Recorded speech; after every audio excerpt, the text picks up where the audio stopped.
Boa noite.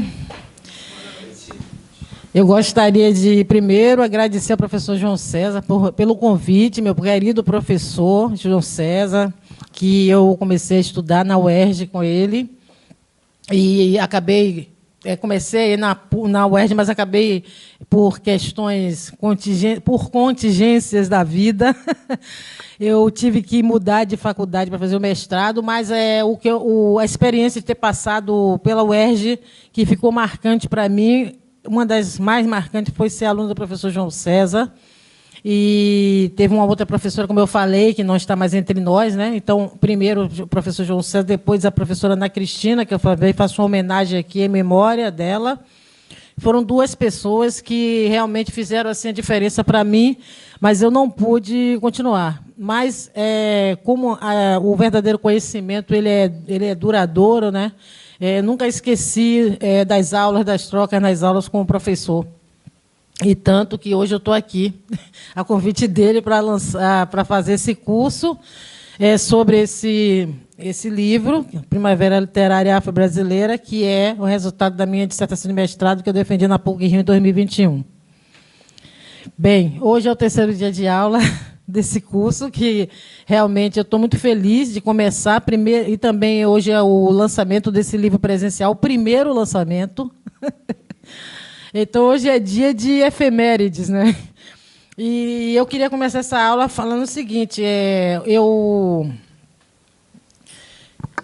hoje eu fiz um apanhado aqui, um apanhadão de uma coisa que eu achei que, para fechar, estava bom, porque nos outros dias eu abordei a questão das autoras e tudo, deu para esmiuçar bastante nos dois primeiros dias, então hoje eu vou fechar tratando de um tema que é a questão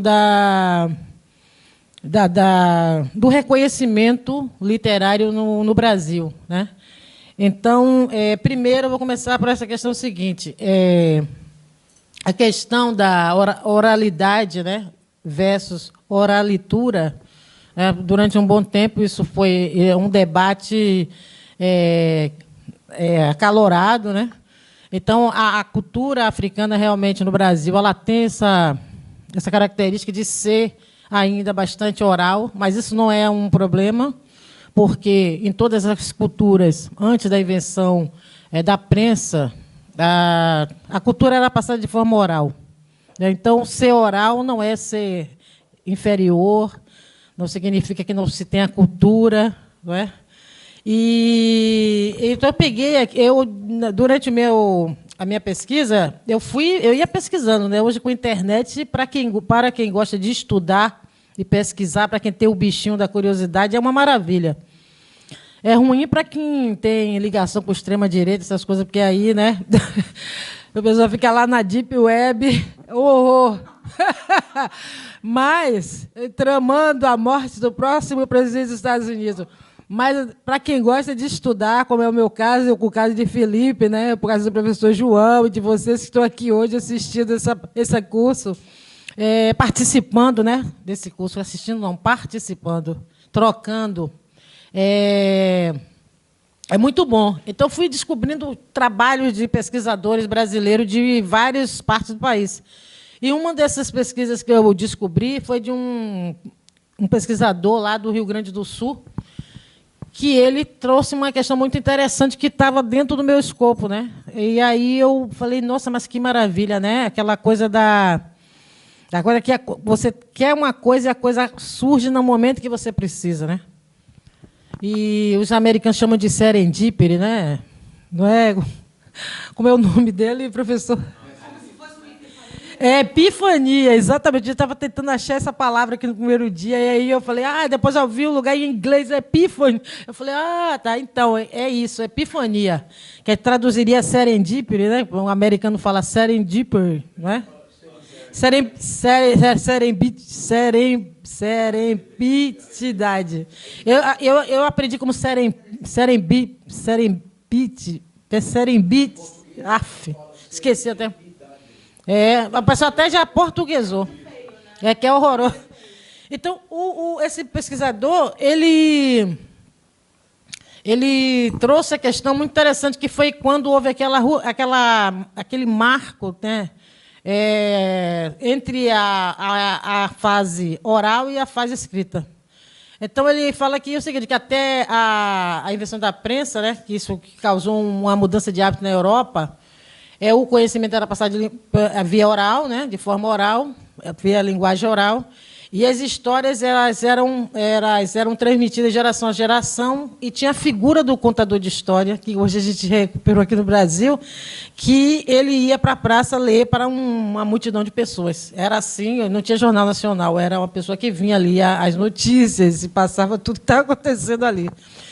Então, e tinha também essa prática da leitura em voz alta, que era o que comandava na época, né? Que era o que acontecia na época, era isso, era a leitura em voz alta. Então, quando começou a fase da escrita, dos livros serem lançados, né, e tudo mais, então, essa coisa da leitura silenciosa tomou lugar da leitura em voz alta, dos encontros em praças para saber da informação que era passada por, geralmente, uma pessoa que geralmente era um religioso, porque a igreja que detinha o conhecimento. Então, e outra coisa também, a maioria da população não era letrada, também tinha isso, né? Ler, escrever era um luxo, era uma tecnologia de alto nível, era um privilégio mesmo de castas, principalmente religiosas. E a aristocracia. E, então, ele fala o seguinte, esse pesquisador, Nunes, o nome dele. Depois, aqui no livro, na bibliografia, tem o nome dele completo. Ele diz o seguinte, que no contexto do esgotamento do mundo medieval, essa invenção da tipografia, em 1455, foi uma clivagem entre dois tempos, né? Então, a fabricação de livros em série gera duas consequências praticamente imediatas. Acaba com a restrição representada pela pequena quantidade de livros disponível para as atividades de ensino, cultivo do espírito, divulgação de conhecimento e fruição e demanda a formação de um mercado consumidor. Então, a gente já está falando aí, antes do capitalismo, né, se estruturar, já tinha ali uma mudança estrutural. E aí eu trouxe outra questão também, que é uma questão que aconteceu no século XVIII, né? Foi a revolta dos malês, né? E quando os negros malês eles foram descobertas esquematizações escritas, né? E, naquela época, a população brasileira, principalmente escravizada, não era também letrada, né? Mas os africanos, os negros malês, eles eram muçulmanos e eles se educavam em árabe. Enquanto que, no Brasil, tinha muitas pessoas brancas que eram analfabetas. E João José Reis, esse pesquisador baiano, ele traz essa questão, eu trouxe um trecho, né, que ele diz assim: foi duro para uma sociedade onde a etnia dominante, os brancos, continuava predominantemente analfabeta, aceitar que escravos africanos possuíam meios sofisticados de comunicação. Eles teriam de estar na pré-escrita. Mas, pelo contrário, esses papéis revelam, inclusive, que havia entre eles pessoas bem instruídas no idioma do Alcorão, pessoas que deixaram a marca de sua caligrafia perfeita e gramática limpa. Africanos que, escravos na Bahia, com certeza tinham sido membros, pelo menos, de uma inteligência africana, quando não de classes comerciantes abastadas, posições sociais que lhes permitiram dedicar boa parte de suas vidas ao trabalho intelectual. Então, eu achei que isso é uma relação muito perto do que eu estava querendo falar, que até hoje, né? E, assim, essa questão de ser um homem letrado e tudo, quando se vê uma pessoa negra no Brasil, né, essa coisa da análise do corpo negro, não se vê um intelectual, primeiramente, né? É muito comum a gente estar em determinado lugar, ou aqui não, na casa disso, eu chego aqui, eu sou Noêmia Duncan, intelectual, sou recebida pelo professor João César e toda a sua equipe, todo o seu grupo. Mas nós sabemos que o corpo negro no Brasil ele é subvalorizado, ele é despotencializado. Então, falar de inteligência, intelectualidade e negro numa mesma frase ainda causa estranhamento, né? Eu sei que eu sou uma privilegiada, porque eu sou uma mulher preta, baiana, né, que estou aqui hoje dando esse curso, vou lançar meu livro aqui. Eu tenho plena consciência do lugar que eu estou ocupando. E também tenho plena consciência que, para estar aqui hoje, eu também lutei muito, tive que lutar mais do que muita gente que estudou comigo. Não estou falando do mestrado na PUC, porque ali já é uma fase em que, né, já só chegam mesmo os que querem chegar por uma questão de escolha pessoal. Né? Nem todo mundo quer fazer pós-graduação. Mas até chegar, por exemplo, à graduação, eu sei que eu tive que lutar muito mais do que muita gente que estudou comigo. Né? E nós sabemos, não precisa esmiuçar os porquês. Então, essa questão da prensa, né? Depois tem essa questão dos malês. Por que eu trouxe tudo isso? Porque eu queria falar dessa questão do pioneirismo negro também nessa área. Né? Que nós tivemos no Brasil esse editor chamado Francisco de Paula Brito, no século XIX. Ele foi o primeiro editor brasileiro, o primeiro homem a ter essa ideia de criar uma prensa, lançar livros. E era um homem negro. Né? Então, a gente observa que no Brasil tem sempre isso. Quando a gente olha para todo lado que a gente olha, tem uma pessoa negra pioneira em alguma área. E geralmente essas pessoas são apagadas. Esse trabalho aqui eu falo muito de apagamento. O Francisco de Paula Brito, ele não foi apagado, exatamente apagado, né? Quem estuda e tal sabe, mas é muito importante de frisar, né, esse papel que ele teve fundamental, que ele criou a prensa, né? Ele imprimia jornais, revistas, e ele também promovia discussões literárias, encontros, saraus.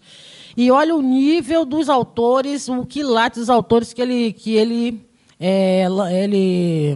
editava. Olha, Machado de Assis, Gonçalves Dias, Casimiro de Abreu, quer dizer, a nata da literatura brasileira, né? Da intelectualidade. E esses todos nomes que vocês estão lendo aqui, né? Eu estou lendo, mas vocês já viram aí. E ele lançou um periódico chamado A Marmota, que ficou em atividade de 49 a 64. Depois ele lançou um jornal chamado Homem de Cor, né, que depois passou a se chamar Mulato Homem de Cor, e que circulou apenas 2 meses e meio. O Homem de Cor, ele trazia questões, ele problematizava a questão do negro na sociedade. Agora, você imagine, em 1833, um editor negro lançar um periódico chamado Homem de Cor, problematizando a situação do negro na sociedade. Gente, a gente está no século XXI, todo mundo na internet gritando, se achando, né, achando que está fazendo revolução. Eu fico olhando assim, eu não tenho nem paciência para debater mais. Então, é uma questão também que eu queria frisar, porque essa passagem de Sueli Carneiro, que ela fala, né, que o poeta Aimé Césaire disse que as duas maneiras de perder-se são por segregação, sendo enquadrado na particularidade, ou por diluição no universal. Então, ela diz que a utopia hoje é perseguir... Não, a utopia que hoje perseguimos consiste em buscar um atalho entre uma negritude redutora da dimensão humana e a universalidade ocidental hegemônica que anula a diversidade. Ser negro sem ser somente negro, ser mulher sem ser somente mulher, ser mulher negra sem ser somente mulher negra. Alcançar a igualdade de direitos é converter-se em um ser humano pleno e cheio de possibilidades e oportunidades para além de sua condição de raça e de gênero. Esse é o sentido final dessa luta. Eu acho que essa frase da Sueli Carneiro, ela é assim, não é? É um livro, está aqui a referência. Eu não vou procurar agora para não quebrar o tempo, mas está aqui. Depois eu mostro para o senhor a página. Página 57. Tá certo. Exato. Não, essa é a página dela, mas no meu livro, essa passagem está no 152, 153. Tá? Não, obrigada, Carla. Tá vendo? Por isso que é bom ter amiga assim, inteligente e atenta. Tá nessa página 152, 153. E o livro dela é esse aí. E o livro está lá, a referência. Tá? É enorme o título. Aí eu vou pegar agora, vai quebrar. Então isso me chamou a atenção o fato de Paulo Abreu ter se tornado editor da Elite Carioca. Ele era chamado de o editor da Elite Carioca. Você viu o nome dos nomes ali, né? A rodinha que ele andava, né? A bolha dele era uma bolha super poderosa. E ele ter se tornado editor, considerado o editor da Elite Carioca, era um homem, né, um dandy, né, como se diz, negro.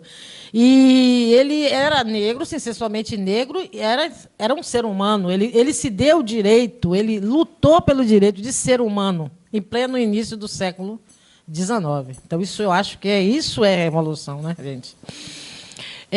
Então, agora que eu já dei essa introduzida aí light, eu vou entrar num tema aqui que é mais assim, eu gosto, né, mas tem gente que detesta, que é a questão da ABL, né, e da crítica literária.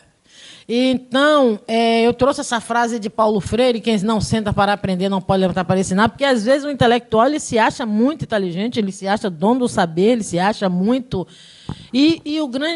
a questão de ser intelectual, na verdade, é o contrário, né? O intelectual é aquela pessoa que está sempre em estado de aprendizado, não é? Faz assim, sempre uma crítica a Paulo Freire também, algumas questões, né? Quando ela critica um pouco algumas coisas de Paulo Freire, né? Eu não sabia. E ela provoca também. Eu não conheço essa parte da história, não. Desculpa. O que eu sei, não, você fala, se Bell Hooks falou alguma coisa, eu quero saber o que está rolando aí. Já me interessa, esse babado forte eu vou querer saber. Porque Bell Hooks, ela é maravilhosa. Eu adoro Bell Hooks, eu uso, inclusive, aqui tem Olhares Negros, foi um dos da minha referência. Mas, assim, uma coisa que eu queria dizer para Paulo Freire aqui, muita gente não sabe, mas o livro de Paulo Freire mais conhecido, ele se baseou, ele estava com o livro pronto, quando ele tinha acabado o livro, ele leu Pele Negra, Máscaras Brancas e aquele outro livro de Fanon, o outro, puxa, Os Condenados da Terra. Quando ele leu, ele enlouqueceu, ele mudou o livro dele todo. Muita gente não sabe disso. Que Fanon influenciou as ideias de Paulo Freire. Isso é algo que eu acho que a gente tem que frisar. Não que o Paulo Freire não tenha ideias originais, claro, mas é porque a perspectiva dele, até aquele momento, era aquela perspectiva homem branco de esquerda. Quando ele leu Fanon, aí que ele... Não, mas não foi só Paulo Freire. Isso até hoje tem gente ainda acordando do sonho. Né, professor? Não, a questão é social. No Brasil não tem esse negócio de cor, não. Vamos trabalhar junto aqui, que o negro todo mundo vai para frente junto. Hoje em dia as pessoas sabem que não vai mudar. A cor da minha pele não vai mudar. Não adianta lavar, não vai mudar. Não vai sair essa pele. E se essa pele não sai, o estigma não sai. O estigma só sai se a gente desconstruir o estigma. Então é isso. A maioria dos intelectuais vai dizer não, é luta de classe. Né? As mulheres feministas europeias. Não, aqui é luta feminista, luta das mulheres. Não. Todas essas intelectuais negras, Bell Hooks, Angela Davis, Audre Lorde, todas elas disseram não é assim que funciona. Né? A mulher negra, quando ela chega na luta, quando ela chega na corrida, ela já chega com déficit de 50%. A mulher branca já correu 50% da corrida, a mulher negra chega depois. A gente chega no bagaço da festa. Então, vamos conversar esse negócio aí direito, né? Mas é assim que a gente vai para frente, né, Carla? Com a nossa solidariedade de fato, a nossa sororidade real, a gente vai caminhando e todo mundo junto vai chegando. Então, fiz uma digressão muito longa. Então, é o seguinte, a Academia Brasileira de Letras, eu fui fazer um levantamento. Eu queria falar sobre a Academia Brasileira de Letras, porque eu acompanhei, na época que eu estava fazendo, quando tinha começado o mestrado, foi no ano de 2019, foi quando Conceição Evaristo aceitou que um grupo de pessoas instaram ela a se candidatar. Ela disse que não queria não, mas que teve um grupo que disse, não, você tem que estar, porque você tem que fazer essa disputa de narrativa, blá, blá, blá, aquela coisa toda. Ela aceitou. E eu acompanhei tudo, né? Eu acompanhava assim, igual a torcida do Brasil, né? Um gol do ali, menos um gol, 7-0 ali. E, no final, a gente viu o que aconteceu. Mas foi muito interessante aquele debate. E aí eu queria falar sobre isso. Eu falei, não, mas para eu falar sobre isso, eu preciso fazer uma análise assim, um pouco mais, sabe, mais minuciosa. Porque eu vou mexer com a Academia Brasileira de Letras, tem que ser um negócio minucioso. E aí eu fui pesquisar. E não é que eu tomei um susto, eu tive um choque, eu descobri que os 40 membros efetivos perpétuos, né? Tem 40 membros efetivos e perpétuos e mais 20 sócios correspondentes estrangeiros. Aí, no total, na época que eu terminei essa pesquisa, em 2022, tinha 126 anos de existência na época, né? E tinha eleito 230 membros efetivos. Desses 230 membros efetivos durante esses 126 anos, até 2022, que esses dados a gente tem que considerar até 2022, porque eu fechei o livro, né, e agora já tem mais coisas. Tinham 4 afrodescendentes. Machado de Assis, que foi o fundador, Paulo Barreto, conhecido como João do Rio, Domício Proença Filho, que apesar dele ser pardo, assim, que tem uma passabilidade de branco, há umas décadas atrás ele seria considerado branco no Brasil, hoje, mas ele se considera afrodescendente. E ele como muitos aqui, mesmo com a pele clara, né, Carla? E Felipe ali, né, Felipe, com aquela cara de índio ali.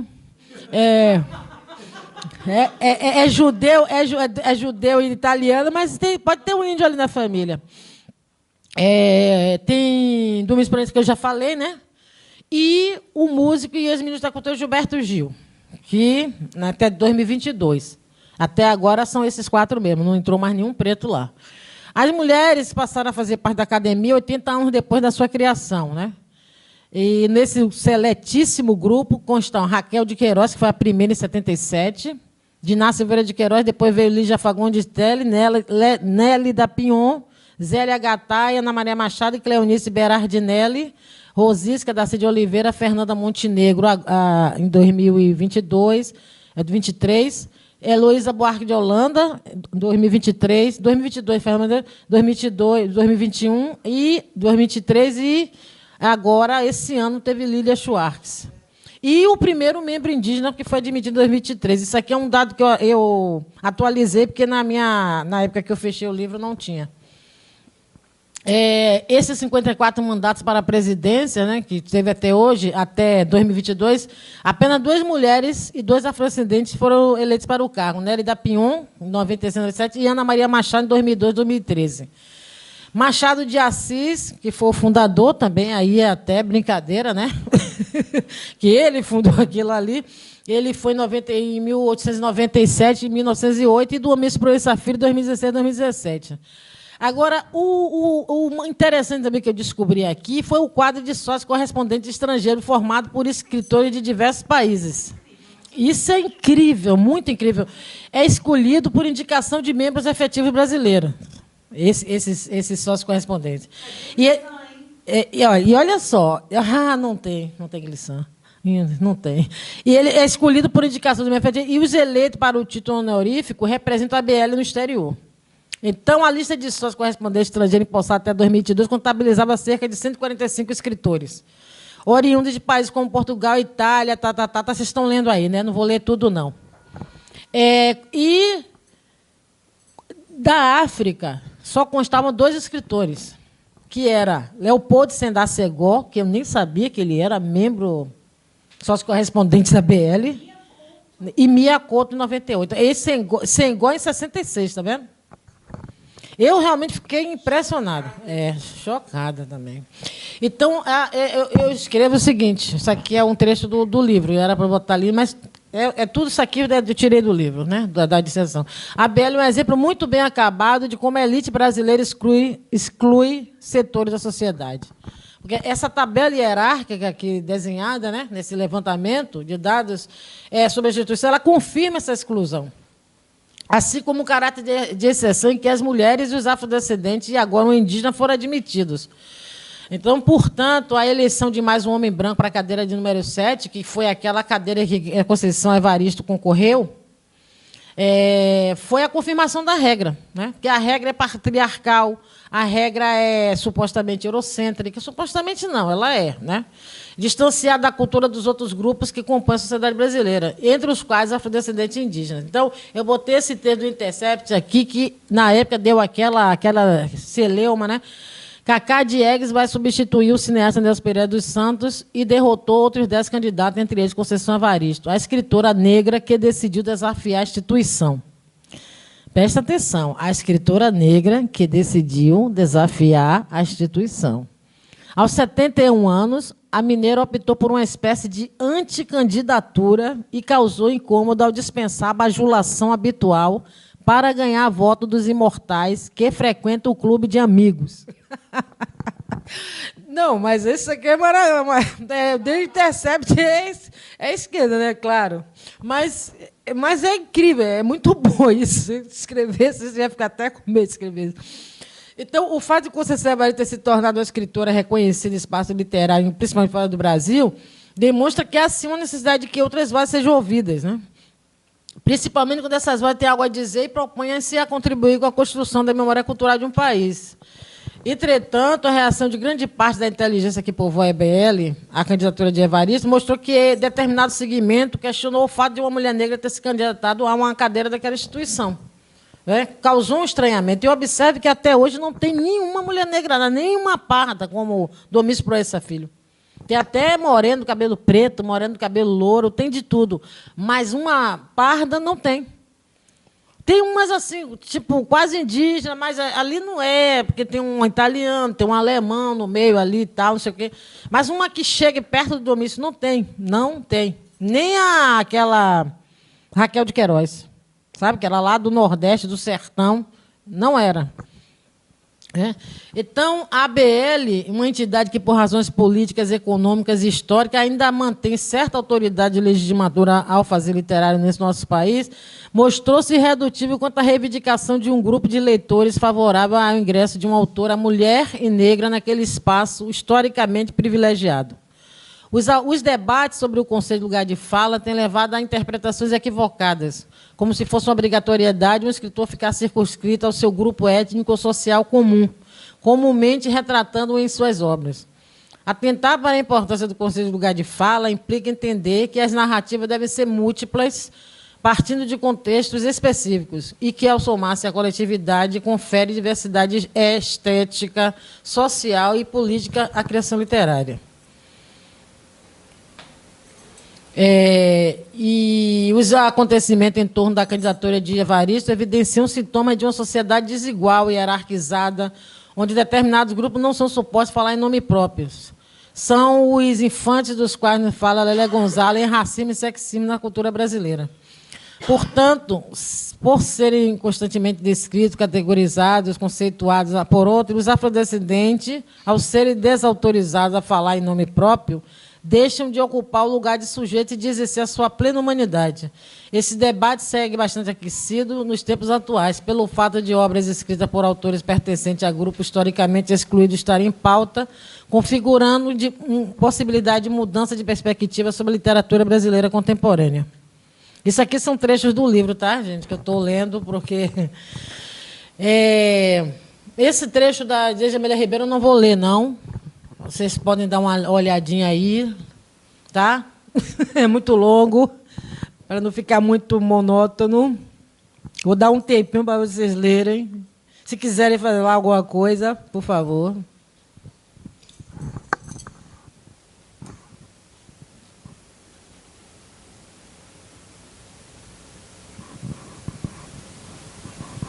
Quando acabar, me fale aí, que aí eu sei. Pode seguir. Posso, gente? Então tá, é para não ficar monótono, né? A obra de Conceição Evaristo ela tem ganhado destaque no cenário da ficção brasileira contemporânea. E um certo tipo de romance criado por autoras negras, com temática de gênero, raça, desigualdades sociais, tem gerado debates acalorados entre críticos e estudiosos da literatura. Um exemplo é a obra de Maria Querendo Jesus, né? E produções voltadas para questões existenciais das classes desprivilegiadas têm sido recebidas com ressalva, quando não totalmente desqualificadas pela crítica especializada. Então, um acontecimento muito emblemático, que eu trouxe também, isso tudo está aqui no livro, tá? Foi uma situação que aconteceu em 2017, quando o Carolina Jesus foi homenageada pela Academia Carioca de Letras. E, durante a solenidade, o professor Ivan Cavalcante Proença afirmou para a plateia: o livro Quarto de Despejo não é literatura. Ouvi de muitos intelectuais paulistas: se essa mulher escreve, qualquer um pode escrever. Então, sua fala causou profundo constrangimento, gerando reações indignadas de escritores e escritoras intelectuais presentes ao evento, retomando um debate que continua em pauta. Outro caso emblemático foi o do escritor e historiador norte-americano Benjamin Moser, que, inclusive, é um sócio correspondente estrangeiro da ABL, eleito em 2021. Ele é autor da biografia de Clarice Lispector, lançada em 2011. Eu posso ir, Carla? Tá, obrigada. Não, desculpa, porque você ia falar alguma coisa, eu te interrompi. Quando eu acabar, você pode fazer seu comentário aqui, tá? Sobre ele. Fique à vontade, vou parar e você fala. No livro sobre Lispector, há uma passagem que ele cita Carolina de Jesus, comparando as duas escritoras. Na foto, vocês estão vendo a foto aqui do lado, então? Não está indo para vocês, não aparece, não. Daqui a pouco eu vou mostrar. Abre aspas. Numa foto, ela aparece em pé ao lado de Carolina Maria de Jesus, negra que escreveu um angustiante livro de memórias da pobreza brasileira, Quarto de Despejo. Uma das revelações literárias de 1960. Ao lado da proverbialmente linda Clarice, com a roupa sob medida e os grandes óculos escuros que a faziam parecer uma estrela de cinema, Carolina parece tensa e fora de lugar, como se alguém tivesse arrastado a empregada doméstica de Clarice para dentro do quadro. Escreve o biógrafo na página 25. Então, eu vou mostrar para vocês aqui, olha a foto. Eu não tenho certeza que é essa foto, mas a foto mais próxima é essa aí, porque é essa a foto do lançamento. Sim, pode falar, Carla. Essa foto mesmo. Essa foto. Não, e eu não sei se você vai falar sobre isso. Não, fala aí o que você quer falar, não tem problema. Não, é porque a gente debateu sobre essa descrição, né, que ele faz, e ele teve que reeditar. Ele foi obrigado a reeditar o que ele tinha dito. Porque eu acompanhei, mas eu não tinha certeza se ele tinha mexido. Eu até ia ver isso, mas acabei não... Ele teve que reeditar. Checar isso, se ele tinha mexido no texto depois reeditado. Exato. Eu tinha pensado quando eu estava no primeiro dia do curso. Muito obrigada, E da mesma forma, eu acho que deveria manter também o que ele escreveu para não se apagar o que ele falou, né? Sim, então eu recuperei aqui. Está aqui, ó, está arquivado. Não é. É uma... A descrição que ele faz é uma projeção preconceituosa dele mesmo. Porque você olha a imagem e nenhuma circunstância ocorreria a ninguém que se trata de uma empregada doméstica deslocada de lugar. Sim, exatamente, professor. No primeiro dia de curso, que está registrado, eu expliquei isso. É uma interpretação. Isso é uma subjetividade, é subjetividade pura. Subjetividade pura. Porque, na verdade, essa foto que ela demonstra é o contrário. Ela era totalmente fã de Carolina. E Carolina era totalmente fã de Clarice. Então, aqui não é um encontro de uma pessoa que se sente inferior à outra. Clarice dizia que ela era fã de Carolina porque Carolina sabia escrever sobre a realidade e ela não sabia. E Carolina fazia isso muito bem. E Carolina tinha também uma verdadeira adoração por Clarice, porque a Clarice é uma grande escritora, certo? Então, aqui, nesse dia, esse olhar de Carolina vai se dizendo, nossa, ela está aqui. E a Clarice está assim, tipo, ai, que maravilha, eu estou aqui. É o encontro de duas titãs. Não tem nada a ver com isso. Ali foi subjetividade pura, racismo mesmo, entendeu? É muito triste você ver um biógrafo americano vir para o Brasil fazer uma porcaria de uma biografia dessa. escreveu mais absurdos desses. De racista a gente está cheio aqui, não precisa. De racista o Brasil está cheio. Mas isso é história, isso é memória. Eu arquivei, está arquivado, está aqui. Não vai desaparecer essa informação. Daqui a 100 anos alguém vai ler minha dissertação, eu vou fazer parte junto com os jornalistas que fizeram as matérias, porque eu pesquisei em vários artigos de jornal. Que isso, sim, por favor. Muito obrigada pela sua presença. Um abraço. Então, eu digo o seguinte aqui, que uma sociedade, para ser realmente plural, ela deve colocar-se no lugar de escuta, de vozes dissonantes. Né? A voz de Carolina é uma voz dissonante.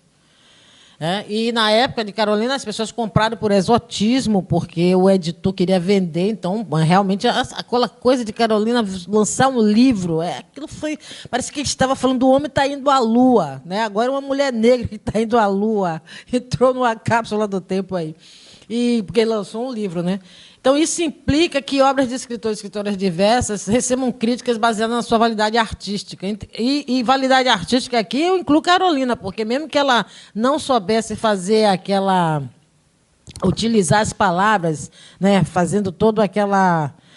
conjugando o verbo no seu tempo correto, né, fazendo toda aquela... Mas a mensagem chega, e a mensagem chega com uma potência destruidora. Que você vai ler livro de autores aí e não vai te dizer nada, mas Carolina, quando você lê, ela revira a gente pelo avesso. Né? Então, antes de tudo, é preciso que é preciso entender e respeitar o lugar de onde essas vozes partem. Né? E, antes de tudo, é preciso escutar e analisar as novas veteranas que levantam e reivindicam a palavra, onde antes não havia espaço para diversidade criativa, apenas o mais profundo e constrangedor silêncio, como nos fala Audre Lorde, de silêncio, né, que o silêncio não é nosso aliado. Nós não podemos aceitar o silêncio como aliado. Esse silêncio que mata, esse silêncio que humilha, esse silêncio que oprime, a gente não deve aceitar. Não é o silêncio de você meditar, ouvir uma música, ficar consigo mesmo com seus pensamentos. É aquele silêncio opressor. Não podemos aceitar o silêncio opressor. A mudez imposta. Então, a obra de Conceição Evaristo tem alcançado lugares que mostram que há um público interessado em ler o que uma mulher negra, culta, inteligente, brilhante. Meu Deus, eu não sou fã dela, não, sabe? Com uma percepção crítica do mundo bastante afiada, tem a dizer. As traduções de suas obras para as línguas inglesa, alemã, francesa, assim como as publicações em países africanos lusófonos, é uma merecida forma de reconhecimento, certamente maior que um escritor possa almejar. Eu estive presente no lançamento da obra de de Conceição Evaristo para o francês pela editora Defame. Eu estive lá, na Maison de France. Aqui agora eu gastei meu francês, na Maison de France. Eu estava lá nesse dia. Foi até que Acarajé teve. Que coquetel. Não, agora falando sério, foi lindo, lindo, lindo. Tinha um grupo lá que fizeram música com os poemas de Conceição. Aquilo foi a glória, e eu estava lá. E foi quando eu estava fazendo mestrado, na PUC. Foi em 2019. Eu peguei, comprei o livro, documentei, fiz tudo. Né? Foi o editor da Malê que convidou. Ele foi convidado e convidou a gente, o grupo, eu fui. Uma das poucas que foram, fui eu e uma outra colega nossa. Eu esqueci o nome dela agora, aquela que tem um nome russo. Pavlova. Pavlova, só que fomos. Então, eu coloquei isso aqui, novos parâmetros de mortalidade, né? Porque, às vésperas de completar 125 anos, em julho de 2022, isso aqui é da revista Veja, esse trecho que eu peguei, porque em 2022, Gil e... Na verdade, foi 2021, eu me atrapalhei um pouco aqui. 2021, Gil e Fernanda Montenegro foram eleitos para a Academia Brasileira de Letras. Então, isso também causou um burburinho na mídia, né? Então, eu peguei esse trecho aqui da revista Veja que diz assim, abre aspas, às vésperas de completar 125 anos, em julho de 2022, esse Olimpo com literatos, trajando fardões, continua a exercer atração inegável sobre o público. Mas eis o paradoxo. A mesma ABL que alcança tanta visibilidade popular sempre foi uma instituição movida a tradições que destoam da realidade brasileira. A casa fundada por Machado de Assis em 1897 é um clube fechado com seus rituais de beijamão e, por década, não viu razão para mudar. Mas nem mesmo os acadêmicos são mais imunes à modernidade. É notável constatar a intensa renovação pela qual a casa vem passando nos últimos tempos. Recente eleição de figuras pop como a própria Fernanda e Gilberto Gil é o maior símbolo de mudanças. Você, a Veja, está falando isso, né? Imagine. Né? Então, você vê o negócio, as peças se movendo? Não. Não, né, gente? Mas a eleição de Gil foi legítima, claro. De Fernanda também, totalmente legítima. Mas nós sabemos que isso aconteceu também na esteira da celeuma que teve com Conceição Evaristo. Porque eu amo Gilberto Gil, obviamente. Aqui, olha, ele é meu conterrâneo, meu amigo, já brichou dele, e ele fez a prefácio do meu livro. Mas Gil é um ícone brasileiro, sabe? Eu chamo de pleonasmo Gil na Academia Brasileira de Letras. Né? E Fernando Montenegro também. Aquilo tudo ali foi o quê? Não tem mulheres na Academia de Letras, não tem mulher negra. Então vamos botar uma mulher aí, vamos botar uma mulher pop. Botou Fernanda. Ah, não tem preto, vamos botar Gilberto Gil. Mas aqui no livro eu trato da questão do barragem de Salgado Maranhão, que é um poeta maranhense, Daniel Munduruku, quem foi o outro. Esses dois passaram uma vexame, porque quando o Salgado pleiteou, eu não deu para colocar tudo, então eu gostaria de dizer que quem comprar meu livro vai saber de tudo isso. Está cheio de detalhes sórdidos aqui. Não deixe de comprar. Então, eu esmiuço, eu vou lá atrás, que aqui tem passagem que Manuel Bandeira diz assim, tem um autor de um livro, que ele escreveu um livro dizendo quando fui barrado na Academia Brasileira de Letras. As pessoas morrem com ressentimento, gente. Está pensando, a Academia Brasileira de Letras dá tesão. É um negócio assim, é símbolo de poder mesmo. Então, o cara foi barrado. Aí ele perguntou, mas como é que você... Aí o cara perguntou, está aqui na página, mas eu não vou procurar, não. Vocês procuram depois quando comprar, tá? Ele pergunta para... Ele tenta entrar, não consegue. Aí é um tal de Cavalcante, eu não sei o que Cavalcante. É um escritor lá. Ele diz assim, mas como é que você entrou para Manuel Bandeira? Manuel Bandeira fala assim, como é que você conseguiu isso pedir o voto para... Você visitou os imortais? Ele disse, não. E como é que você pediu o voto? Aí Manuel Bandeira diz assim, eu não pedi, voto não se pede. Eu só fiz algumas visitas e pronto. Sabe assim? Porque, óbvio, não é questão de visitar, não visitar, sabe? Nelly da Pinhon também, eu transcrevo uma entrevista dela inteira que ela deu no Roda Viva antes de morrer. Não sabia que ela ia morrer, cara, porque se eu soubesse, eu falei, gente, Nelly da Pinhon, ela enfrentou o debate, mas, ao mesmo tempo, a gente viu ali que ela deu uma recuada. Né? Mas ela falou, por exemplo, da questão do machismo, pelo menos. E da questão do racismo, ela também ficou assim e tal, não sei o quê. Mas ela, sabe, é difícil estar na academia e se posicionar. E outros autores que foram barrados. Porque a questão que o Manuel Bandeira falou, não, eu não pedi voto não se pede. Deu uma esnobada, porque, na verdade, o Manuel Bandeira ele não pediu voto porque ele era a escolha da BL. Sabe? Assim como o Krenak era a escolha da BL. Quando o Daniel Munduruku tentou se candidatar, fizeram uma jogada lá, entrou uma outra pessoa lá. Claro que as pessoas que entram são pessoas incríveis. Eu escrevo também uma entrevista com o Janete, que também foi eleito em 2022, que é um intelectual, ele é um economista, né, professor? Economista. Ele tem uma visão muito clara da realidade brasileira, mas todos os que entraram depois daquele fato que aconteceu com Conceição Evaristo, eles fazem esse discurso, dizendo, não, nós precisamos de uma academia mais diversa. E eu transcrevo esse trecho que ele fala. Né? E Daniel Munduruku, coitadinho, ele foi, estava tentando. Aí os intelectuais mandaram carta apoiando ele, foram vários intelectuais se mobilizarem apoiando ele, mas não aconteceu. Foi uma outra pessoa que foi. É aquele Paulo Niemeyer, né? Que é um cirurgião, né? Ele que foi. Mas é difícil, porque nós sabemos que é uma escolha da academia. E a academia ela tem o seu viés. Né? Abrir a diversidade significa ter mesmo pessoas negras, ter mulheres negras, ter mulheres indígenas, ter gente de todos os espectros, né, étnico e racial. Mas aí a gente vai esbarrar em várias questões. Por exemplo, a escritora hoje que tem mais projeção é Conceição Evaristo. E é uma mulher preta, mineira, de uma família de gerações de empregadas domésticas. Entende? Isso é o contrário do que é a academia, não é? Que está lá quem? Está lá as pessoas descendentes dos engenheiros de engenho. Quem não chegou no início do século XX é descendente do pessoal que estava do outro lado do balcão.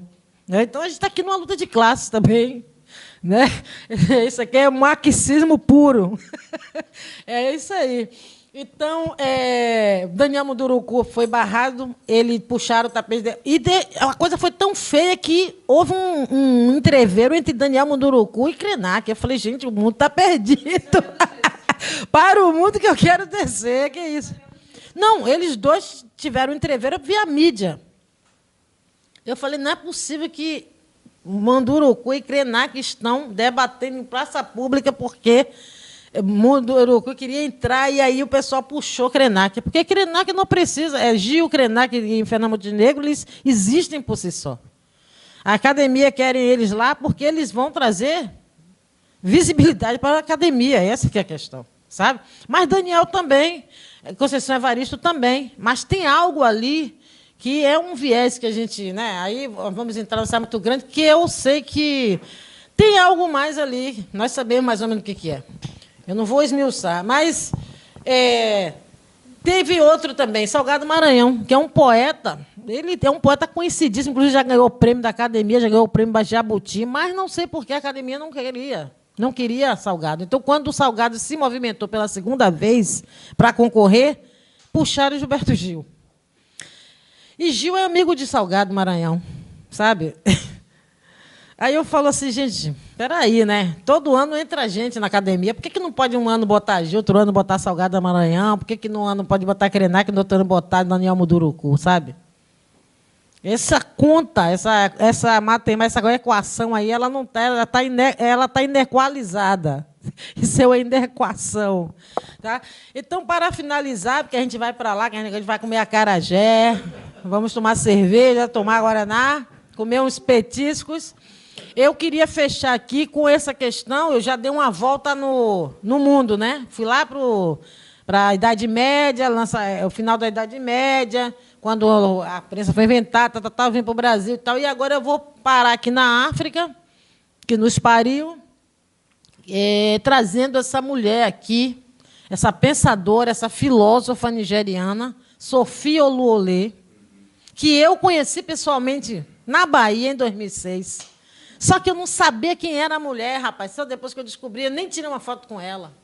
No Encontro de Intelectuais da Diáspora. Foi um grande evento que teve em 2006. Ela é nigeriana, sim. Ela é do povo Ibo. Essa mulher é o seguinte. Ela morreu uns 4, 5 anos atrás. Essa mulher ela mudou a academia lá na Nigéria, e não só na Nigéria, no mundo. Quando a gente vê falar hoje, todo mundo falando de filosofia africana, você pode ter certeza que essa Sophie Oluole também faz parte disso aí. Então, é muito importante trazê-la. Ela estava estudando filosofia, ela queria estudar filosofia, ela era uma ótima aluna nas escolas protestantes que os colonizadores ingleses criaram lá na Nigéria, né? Então, ela era muito boa aluna e muito inteligente. Então, os professores eles batizaram ela de Sofia, porque Sofia significa amante do conhecimento, né? É a própria filósofa, né? E aí eu sei que o nome dela, africana, era outro, mas ela adotou Sofia. Depois ela afrancesou para Sophie. Mas é a Sophie, né? Em inglês. Aí ela foi estudando, e os professores incentivavam muito, porque ela era excelente aluna. E ela realmente era uma aluna querida pelos ex-colonizadores, né, que continuaram lá e tal. Então, ela foi, quando chegou na universidade, ela se formou e ela queria fazer mestrado em filosofia. E aí, ela, na Universidade da Nigéria, acho que é de Ibadan, alguma coisa assim, está aqui no livro, tá? Está tudo aqui é muita informação, não posso guardar tudo na cabeça, não. E aí, comprem um livro que vocês vão ver tudo isso aqui e muito mais. E aí, ela queria fazer o mestrado. E, dentro da própria faculdade lá da Nigéria, da universidade, as pessoas disseram, não, você vai fazer sobre filosofia africana? Não, isso não existe. Primeiro que os professores também, né, diziam para ela, tentou fazer com a universidade inglesa, disseram, mas na África não tem filosofia. Você vai fazer sobre filosofia? Como se na África não tem filosofia? Ela disse, não. Ela disse, não. E na escola também, ela dizia que os colonizadores ingleses diziam que sempre que os africanos não podiam pensar, né? E que não eram pensadores, eram primitivos. Então, ela cresceu com isso. Eu quero provar que não. Eu também cresci com isso. Eu quero provar que eu posso, né? Que eu vou ser uma advogada. Eu não virei advogada, mas eu estou aqui hoje na Casa Dice, dando uma palestra. O professor João César, olha, como é seu nome? Sim. Mateu. A professora Suzana, como é seu nome? Rafael. A Carla. Olha. Entende? Cheguei lá. E aí, ela continuou estudando. E então, ela queria fazer esse mestrado, não conseguiu, foi barrada. Os próprios africanos não incentivaram. Né? E aí, ela foi fazer um mestrado numa universidade inglesa sobre alguma coisa relacionada a Sócrates, uma coisa assim. Sabe? Um negócio lá sobre a filosofia grega. E aí, ela continuou. Quando foi na hora de fazer o doutorado, ela já tinha munição suficiente, ela já tinha os elementos, sabe, as ferramentas, ela se estruturou para isso. Ela recuou um pouquinho para voltar, né? E aí, ela, quando voltou, ela disse, agora eu posso fazer a pesquisa que eu quero. E foi o que ela fez, né? The Rational Basis of Yoruba Ethical Thinking. Quer dizer, só para dizer que eu falo inglês, não, né? As bases racionais do pensamento ético iorubá. E o que ela faz nessa tese? Ela faz uma comparação e um contraponto ao fato de que o professor eles falavam, mas o africano não pode pensar, a cultura de vocês é uma cultura oral. Por isso que eu trouxe lá na frente essa questão da prensa. O que acontecia antes da prensa? Como era tudo oral. As histórias que chegam para a gente hoje, aqui como cânone ocidental, as histórias de que a gente, né, todas essas histórias infantis, era parte da tradição cultural europeia, que era contada de geração em geração, de forma oral. Eu chego aqui no Brasil e falo, mas isso aqui, a cultura africana é cultura oral. Eu ouvia isso na Bahia, mas não era que é cultura oral. Não. Era um juízo de valor. Como se dissesse, eles não têm uma cultura escrita. Como se toda a humanidade tivesse nascido já com o livro na mão. O menino da barriga da mãe já está com o livro lá. Entende? Antes de aprender a falar, o menino já está lendo. É uma loucura, gente. Isso é o cúmulo do pedantismo. Então, a gente precisa esmiuçar essas coisas. Parece que é bobagem trazer a prensa de novo. Todo mundo sabe que a prensa foi inventada em 1455 e daí. Não, mas tem que trazer de volta para lembrar que antes disso era cultura oral na Europa. Entendeu? E tem lugares hoje, até hoje, no mundo que a cultura é oral e isso não mudou nada. Então, Sophie Oluolê é perfeita para terminar o que eu comecei, porque diziam para ela, não, mas vocês não têm uma cultura escrita, como que vocês podem ter filosofia? Vocês não pensam. Então, quer dizer, pensar significa escrever? Desde quando? Se o pensamento não surge na cabeça, no cérebro. Não é? Não surge no papel, surge no cérebro. A gente transpõe para o papel. É um processo que a pessoa está invertendo o processo todo. E aí ela ela foi longe, ela foi fundo. É muito interessante. Ela disse, não, mas Sócrates, que é considerado pai da filosofia ocidental, ele não deixou nada escrito. Nem Buda, nem Jesus. Exato. Exatamente. Mas no caso de Sócrates é mais grave, porque Sócrates é considerado o pai da filosofia ocidental. O pai, patriarca, né? Figura patriarcal, o pai da filosofia ocidental. Mas ele não deixou nada escrito. Quem converteu os textos, aqui ela dizendo, né? Quem converteu os textos após sua morte foram os seus alunos, né? Então ela diz o seguinte: o mesmo aconteceu com Orumilá, o grande sábio de Ifá, cujos ensinamentos foram transmitidos por milênio via tradição oral. Existe um prognóstico de que há mais de 5.000 anos, 8.000 anos, 10.000 anos, em torno de 5 a 10.000 anos, que já existe a cultura de Ifá na África, né?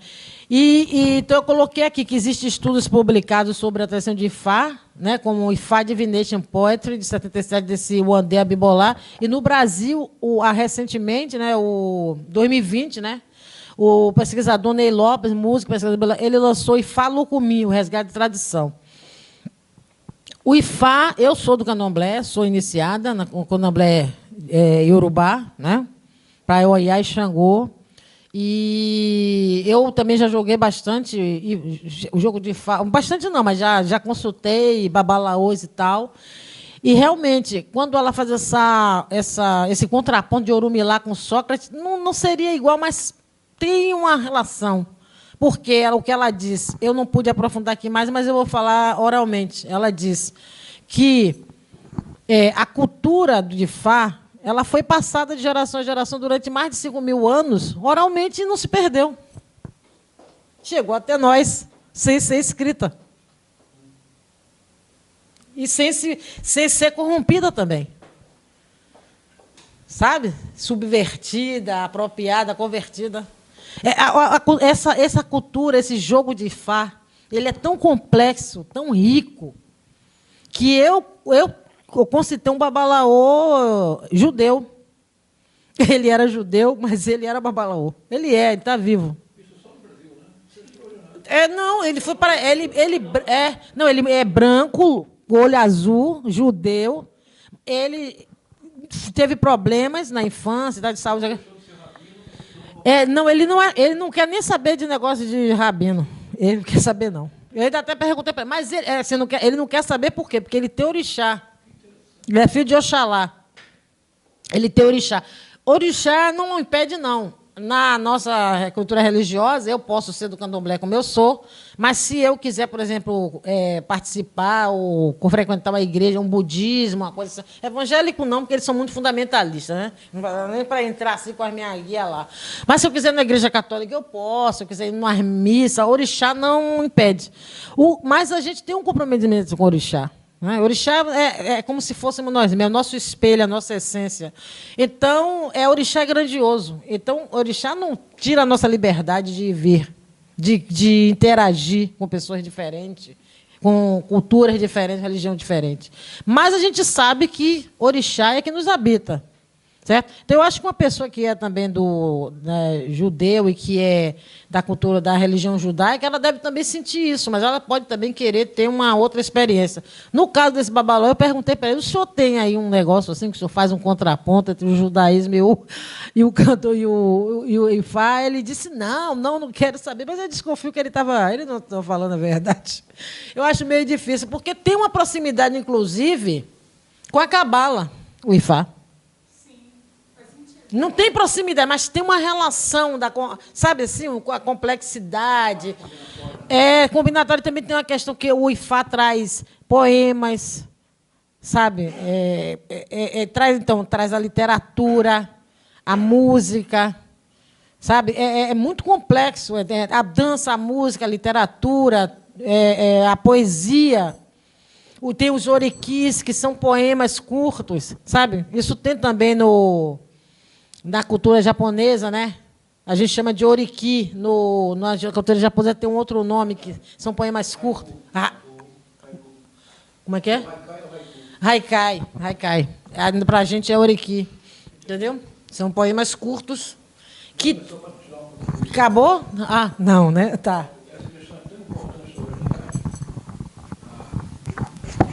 O próprio Platão tem um diálogo, Fedro, em que o que se discute é uma crítica à escrita, porque, segundo Platão, segundo Sócrates, no diálogo, a escrita ela prejudica a técnica de memorização. A escrita facilita tanto a memória que a técnica mnemônica se perde. Quer dizer, para o Platão é uma questão de perder uma técnica de memorização. Mas no livro do Davi Copenaua, com o Bruce Albert, a queda do céu, o Davi Copenaua tem uma reflexão que recorda muito o que você está propondo agora. Ele diz assim, ele diz que os brancos precisam de peles de palavras, ele chama a escrita de pele da palavra. Diz ele, porque os brancos têm uma memória muito fraca. Ele diz assim, para nós a palavra é tão fundamental e é tão fundadora que nós nunca esquecemos da palavra dos ancestrais. Por isso, nós não precisamos escrever, porque só escreve aquele que não tem memória ancestral. Então, ele inverte o raciocínio. A escrita não é uma força, é uma debilidade da memória ancestral. Muito obrigada, professor, pela sua intervenção aqui, perfeita, porque é exatamente para a gente, independente de qualquer coisa, eu sinto também isso, que a escrita é uma espécie de muleta, sabe? Eu estou feliz, sabe por quê? Eu dei esses 3 dias de curso, o senhor está vendo aqui, eu só estou lendo esses trechos aqui, que eu fiz uma marcação para não ficar muito solto. Mas o senhor está vendo que eu estou falando tudo de memória, né? Eu recuperei a minha memória oral que eu tinha lá na Bahia, antes de entrar na faculdade, sabe? E eu vejo isso porque eu sou cantora, compositora. Eu até faço uns raps, mas o meu sonho era ser uma MC, fazer rap como a MC da faz, sabe? Na hora. E às vezes eu consigo fazer. E eu quero escrever. Vem ideias fantásticas criando assim. Aí eu quero escrever. Quando eu vou escrever, some tudo. Exu apaga tudo, porque aqueles rappers eles têm o domínio da palavra, sabe? E o senhor falou uma coisa também, que tem um autor africano, eu só lembro que o sobrenome dele é Macumba. Não é brincadeira, não. É não sei o que Macumba. O senhor conhece? Não?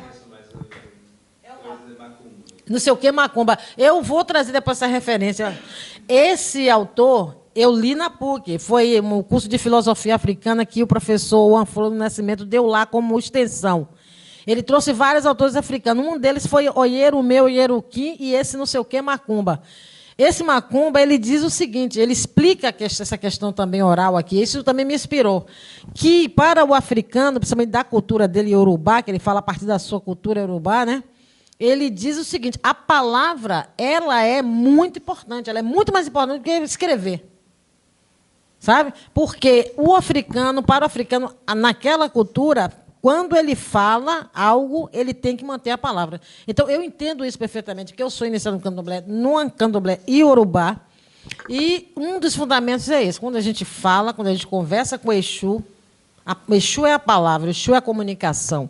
A gente precisa falar, a gente precisa se manifestar na frente dele, falar, porque é essa energia da palavra que a gente está colocando. E quando a gente coloca essa energia da palavra, ali está indo tudo que nós somos. Entende? Então, a gente não pode trair isso.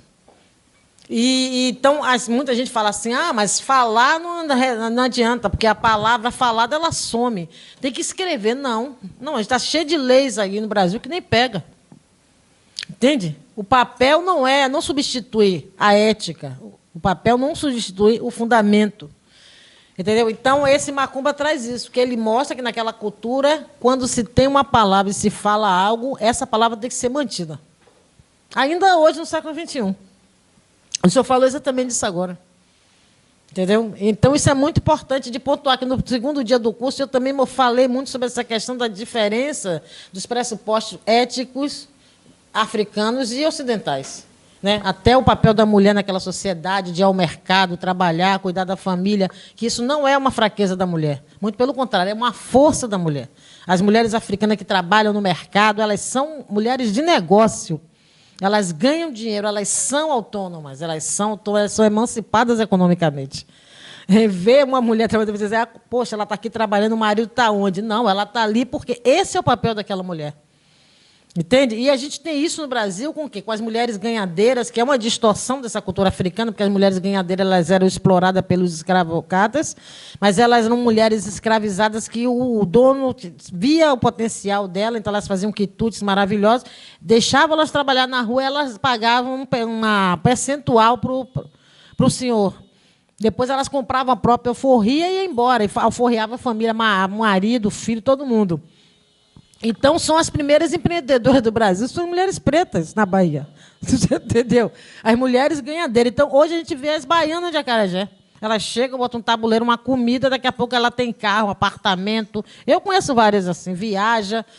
Porque na África tem essa cultura, a mulher é empreendedora.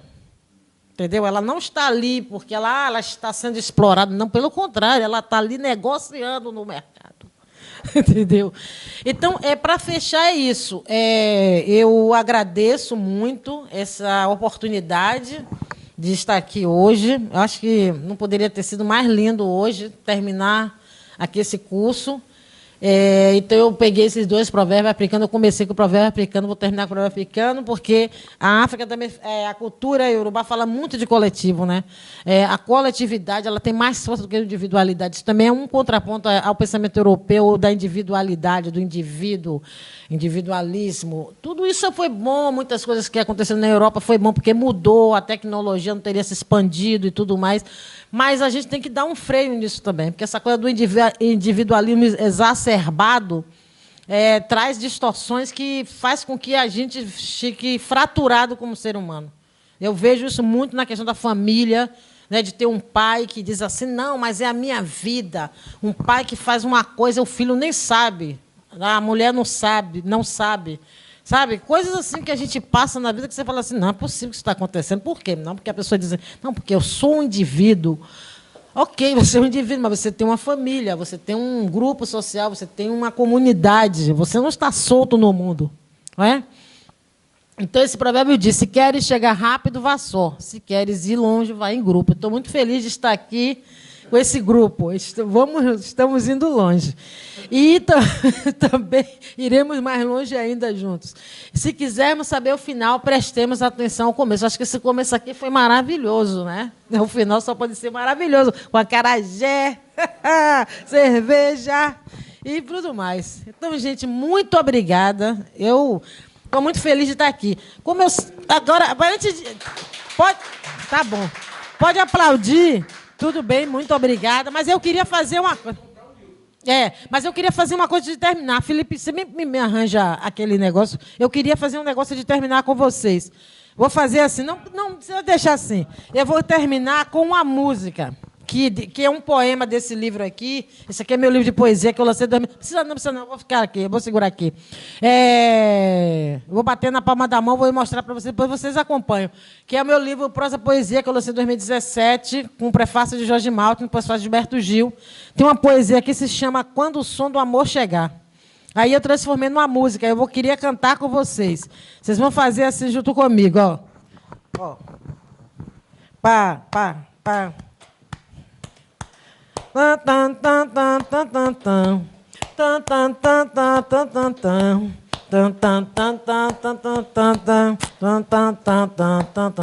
Isso, vamos batendo aí nessa vibe, vai. Não para não.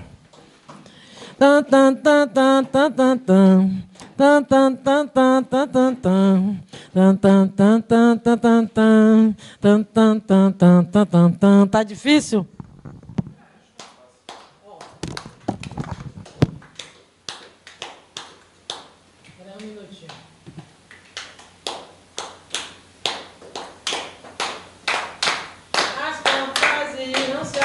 Continuam constante a passar, o planeta irá sorrir. Quando o som do amor chegar, as portas irão se abrir, toda a gente irá passar, o planeta irá sorrir. Quando o som do amor chegar, quando o som do amor chegar, quando o som do amor chegar, quando o som do amor chegar, quando o som do amor chegar, uma luz virá as estrelas vão sorrir. as crianças vão brincar, todas juntas reunidas em torno de Iemanjá.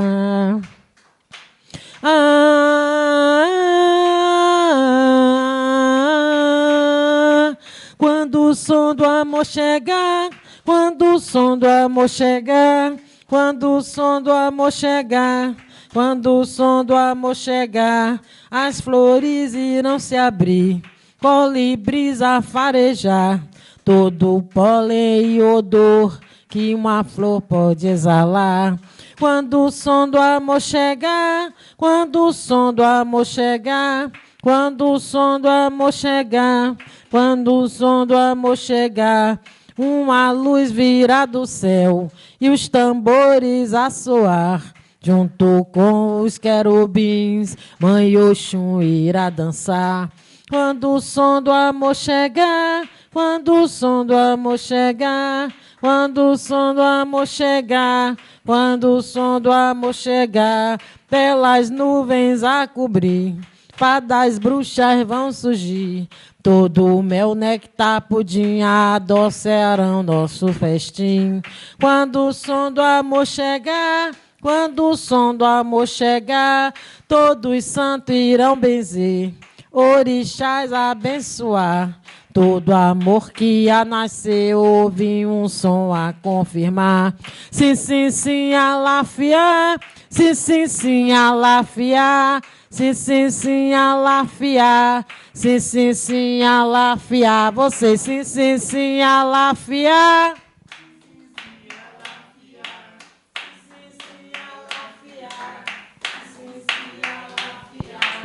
Sim, sim, sim, alafiar.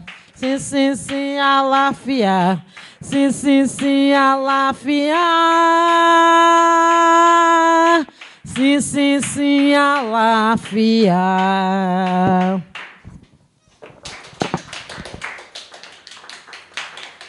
Muito obrigada, gente. Depois aí, Felipe. Agora vamos lá, vamos comprar um livro.